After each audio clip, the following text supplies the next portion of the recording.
Whilst the Celtic Church was maintaining the pure apostolic faith in the British Isles and evangelizing there as well, the Waldensians were doing the same here in northern Italy. The word Waldensian means people of the valleys. Originally though, in Italian, it was Valenses with a V.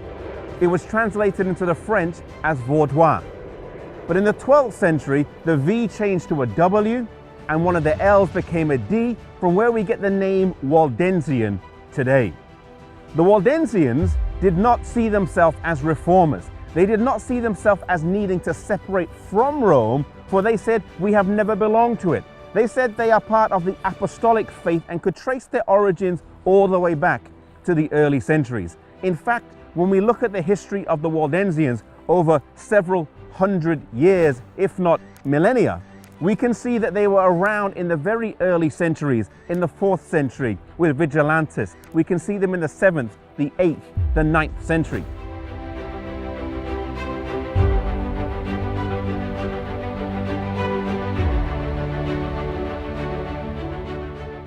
Some people say that the first Waldensian was Peter Waldo in the 12th century, but this is not really accurate. Whilst it is true that Peter Waldo was a merchantman from Lyon, he did sell all of his goods and commit his life to the preaching of the gospel. He was not the first Waldensian, and their roots trace back much before him.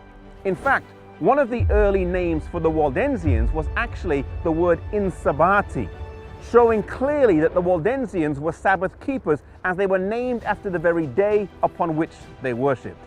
As the Waldensians were coming up in the early centuries, and the Roman Catholic Church was forming as well, both of them saw the heathens around them as a mission field. But whilst the Roman Catholic Church used the power of the law and the sword and political alliances to win people over, the Waldensians put their faith in the strength of God's word.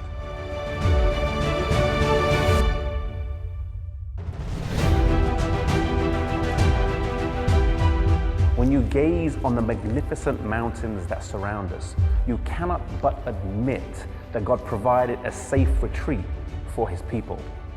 To the Waldensians was given the task of passing the light on to the Protestants of modern time and penetrating the darkness with true Bible doctrine.